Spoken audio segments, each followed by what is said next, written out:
在那种半梦半醒的状态当中，甚至说是生了病的发烧很迷糊的状态当中，能够灵魂出体，通过第三人称的视角看到了自己的这个经历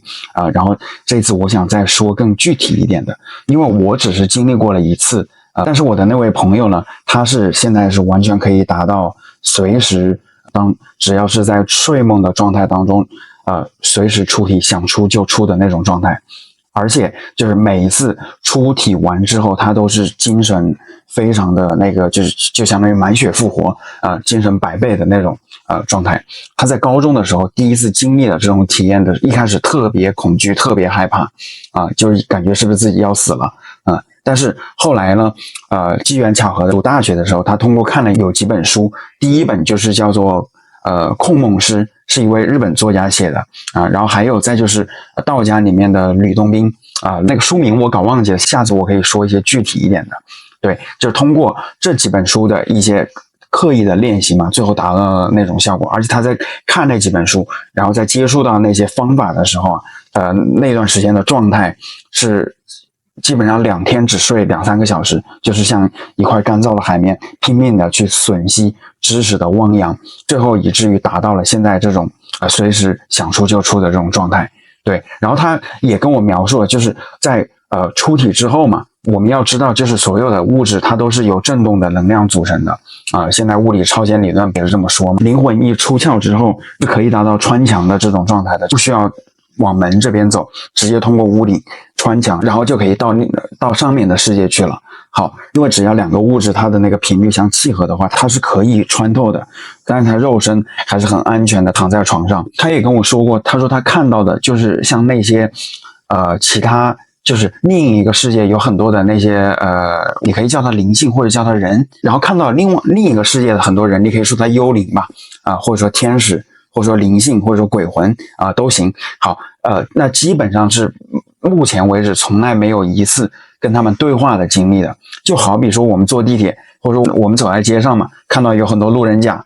这个一般情况下也不会去说跟他对话的，但是整个体验当中是非常的平和美好，而且真的是比人生最最幸福的时刻还要爽10倍的那种感觉。对，而且他出生在中国西部的有一座小县城里面。对，而且他父母也只是都是普通人嘛你要是就我们常识来看的话，像这种环境成长的孩子，那不都多少会有一些愤青，会有一些爱国的那种意识形态嘛。但是他就是通过连接到了阿卡西记录，他就说是实际上国家的这概念是不需要存在的，它只是限制我们的那种想象力。我觉得能够从他的口中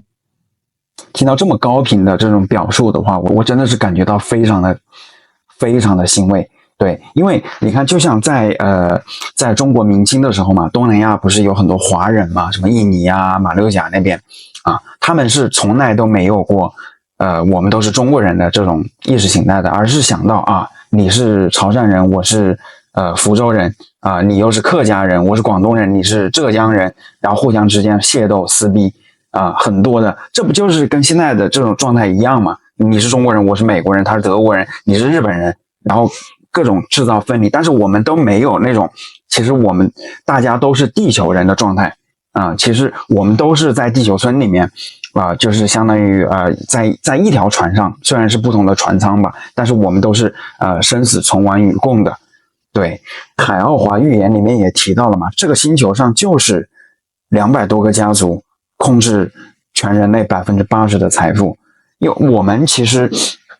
我们按道理在国内的话，一套房子卖掉，